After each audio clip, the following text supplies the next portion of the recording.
kuna kipindi unatupatia historia yako ya siasa, umezungumzia kwenye eneo moja muhimu ambalo mimi naamini huwa ndo linatengeneza kiini cha mwelekeo wa taifa, vioni.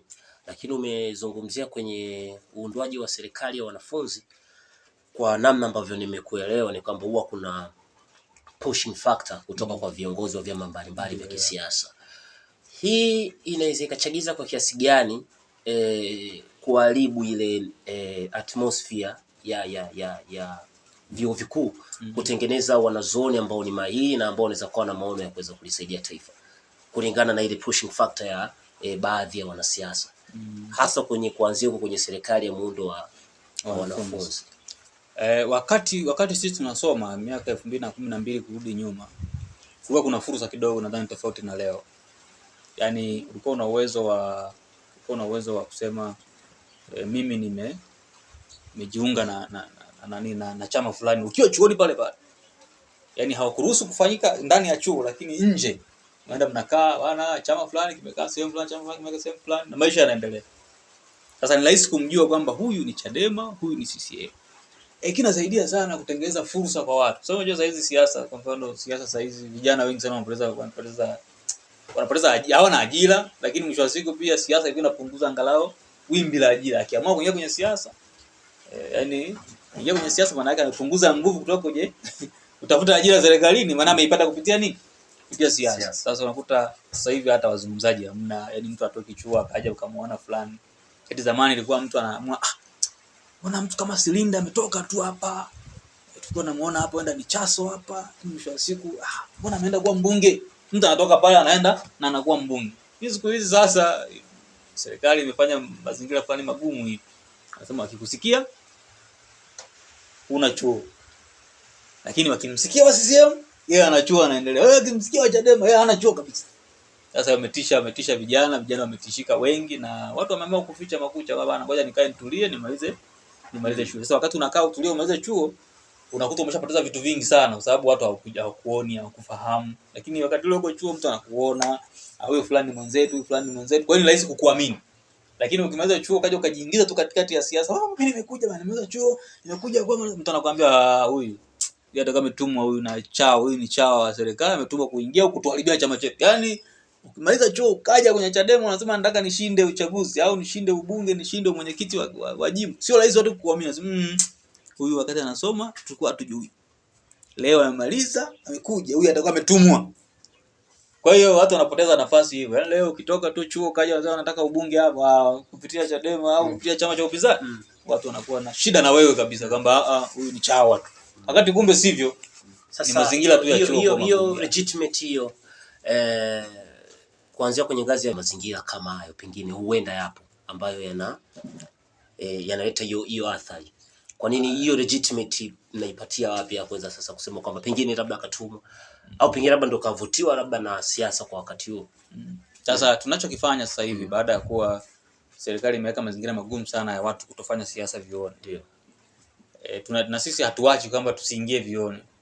Tunaingia vioni, lakini unaingia kwa akili. Sasa unaingia tafuta mtu mmoja baada ya mwingine, kisha wabaini kwa maana ya majina, namba zao za simu, mahali wanakotoka, na kadi kama anayo au hana, anakuwa nayo kimya, ila nyie akitoka nje ya chuo mnawasiliana. Sasa kwa sababu inakuwa kama ni siri, sio rahisi kupata watu wengi kwa pamoja. Yeye atafute mtu mmoja. Sasa naye ataanza kutafuta kwamba nani ambaye ninamfahamu. Tafuta mtu ambaye nisiyemfahamu anaweza akavujisha kwamba huyu hapa huwa anaitafutia Chadema nafasi, au anatafutia wanachua hapa kuwapeleka Chadema. Kwa hiyo tunatumia akili hiyo kufika, lakini wazi kwamba hop wanafanya haipo kabisa. Sasa inakuja kwa sababu wakiingia mmoja wanaingia wanatafuta mwanachama wa Chadema kule, wakiona kwamba wewe sio mmoja kati ya watu waliokupata, maana watu wanaamini tukipitia database yetu huyu hayumo huyu chawa. Unaona, lakini wangeacha uwanja mpana kwamba kila mtu ajiachie mwenyewe aje, maana yake wewe ungekuja. Ila sasa kimpa Thomas Masaru hapa, mwambie haya tutafutie wanachama wa Chadema, atafute mguu kwa maana ya yeye kama yeye bila kutangaza kwamba njooni natafuta wanachama wa Chadema hapa, kuna atakao kuja kwa hiari. Yaani kuna wale ambao atawapata baada ya kwamba wafikia kulingana na yeye na wao wana mahusiano vipi. Kuna mwingine hata mpata kabisa. Sasa akimkosa huyo na mtu kumbe ndio mtu makini zaidi kuliko wengine, anapokuja baadaye kama toka kule amekuja na kwenye database hayupo, unasema huyu chawa huyu. Kwa hiyo tunaamini kupitia hivyo, lakini imetupeleka pabaya sana, yani tulifika sehemu mbaya sana. Kwa kuna muda ni kama pia inaumiza sana vyama vya siasa kuwapata wanachama wapya kulingana pia na mazingira jinsi changamoto inakuwa kubwa sana ya. Sasa kwenye mkutano mkuu ambao wa siku mbili uliofanyika ulioendeshwa na makamu mwenyekiti wenu John Heche, kwa maana kama moja kati ya eneo ambalo liligusiwa pia ni kupata wanachama wapya. Mnahisi mashauri yenu ambayo yanaendelea mahakamani na kwa kiasi kikubwa yanaweza yakatoa mwanga pia kwenye idadi ya kuongeza wanachama, na unahisi ni kwa nini iko hivyo?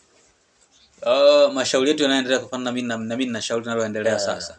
Iko hivi, kwa mfano sisi tumekamatwa watu 30. Tulikamatwa watu wengi, lakini baadaye wakachambuliwa watu 30 tukapelekwa mahakamani. Sasa baada ya kupelekwa mahakamani, katika hao 30 wanachama wa Chadema walikuwa wangapi? 3. 19 wote. Yani baada ya watu tumechambuliwa kutoka 30 tukaja 21. Lakini wale 9 waliotoka awali, wale wote walikuwa wanachama wa CCM. Na wote walikuwa wanatoka kata moja, kata ya Kabalimu. Kata ambayo Mzee Wasira anaishi, kata ambayo Chama cha Mapinduzi kina ofisi na mambo mengine. Baada ya hapo tukabaki watu 21. Katika 21 tuliobaki watu 3 tukabakia kwa wanachadema. Sawa, kwa maana ya mimi, Zakaria na Emmanuel Matiku. Hao wengine waliosalia wote mpaka tunabakizwa pale, maana yake wote ni wana CCM na wenye kadi. Yaani wenye kadi kabisa. Sasa mwisho wa siku wakati mawakili wa Chadema wanakuja, kwa maana ya kuja kunitetea mimi na Zakaria na Emmanuel Matiku, ikatokea sasa mvutano hapo. Sasa tutetee watatu. Hao 19 tunaachia nani? Hao wote wana CCM. Nao wanakiri kabisa kwamba sisi ni wana CCM. Sasa mwisho wa siku kubaiana mawakili wa Chadema kama watetee wote. Sasa kwenye kuwatetea wote, baada ya kuweza kuwatetea wote na wao wameona hali halisi, juzi wenyewe wanasema na sisi sasa tumeamua kujiunga na Chadema. Kwa hiyo kupitia haya mashauri tumevuna pia wanachama 19 ambao inawezekana hatukuwa nao kwa wakati huo, lakini pamoja na hayo yote kwamba ukiwekwa uwanja mpana wa kutafuta wanachama, nadhani Chadema ina uwezo wa kutafuta wanachama wengi zaidi ya CCM.